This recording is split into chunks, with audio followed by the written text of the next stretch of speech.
इसके बाद हमारे पास राइट एंगल के बाद स्ट्रेट एंगल ऐसा एंगल होता है, अगर उसको हम मेजर करते हैं तो 180 डिग्री वो बनाता है। अच्छा, ये एंगल्स जो हैं आपने डी से देख रहे हैं, इंशाल्लाह एक और वीडियो में बना दूंगी आपको मैं, तो आप लोग डी से आराम से मेजर कर सकेंगे कि 180 डिग्री कौन सा होता है, 90 डिग्री कौन सा होता है। तो हमारे पास रिफ्लेक्स एंगल है। रिफ्लेक्स एंगल ऐसा एंगल होता है जो 180 से बड़ा होता है, ठीक है, और 360 से छोटा होता है। हम लोग को डेफिनेशन पढ़ी, बस यहाँ पे आपको नेम से ब्रैकेट में जो लिखे हुए यही आपको मेंशन करने, डायग्राम आपको पेपर में ड्रॉ होंगी। ऑब्ट्यूज, उसके बाद हमारे पास है ऑब्ट्यूज एंगल। ऑब्ट्यूज एंगल ऐसा एंगल होता है जो 90 से बड़ा होता है और 180 से छोटा होता है, ठीक है, लेस देन 180। अच्छा, इसके बाद आपका क्वेश्चन नंबर 4 के बाद 5 है, name the arms of this angle. अच्छा, इन्होंने एक डायग्राम ड्रॉ करके दे दी है, हमें आर्म्स बनाने हैं, उसके कॉर्नर के साइड बनाने हैं, तो मैं अब समझा रही हूँ आपको। ये आपको डायग्राम पेपर में ड्रॉ होगी, A B C, ठीक है। आर्म बनाने हैं, कॉर्नर्स को कौन सा एंगल ज्वाइन कर रहा है, जैसे A और B, एक आर्म हो गया, ठीक है, और BC, ठीक है, 2 आर्म हो गए। R, ठीक है, ये आपका आंसर है। AB और BC ये आपका आर्म्स है। दूसरा आप देखें, दूसरी आपकी डायग्राम में ड्रॉ कर रही हूँ।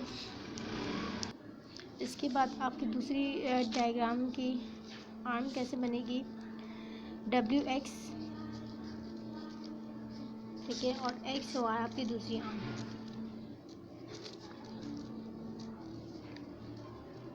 ठीक है, ये भी आपका आंसर है।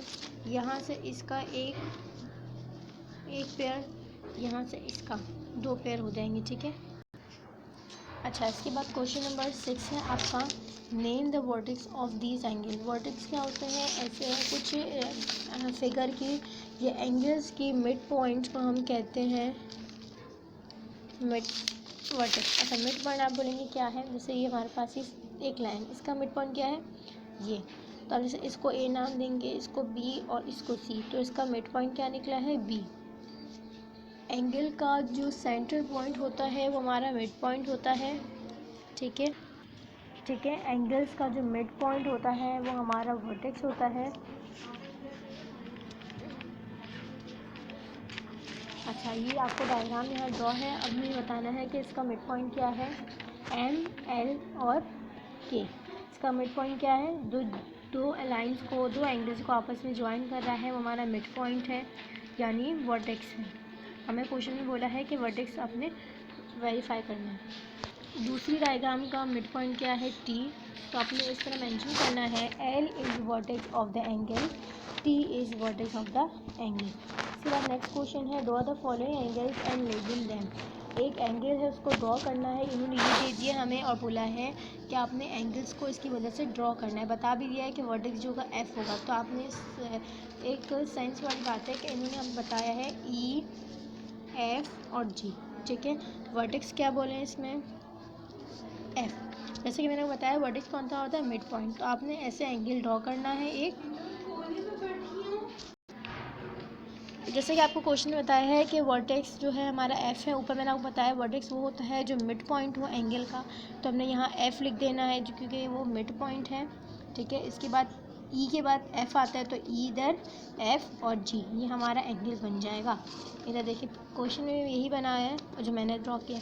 दूसरा कैसे बनेगा, दूसरा है JKL। दूसरा हमारा क्या है, इन वर्टेक्स क्या बोला है, K, तो आप K यहाँ लिख देंगे, J यहाँ लिख देंगे, L, ठीक है। बस यही है इस वर्कशीट में, इंशाल्लाह नेक्स्ट वर्कशीट में आपको आगे का काम मिल जाएगा।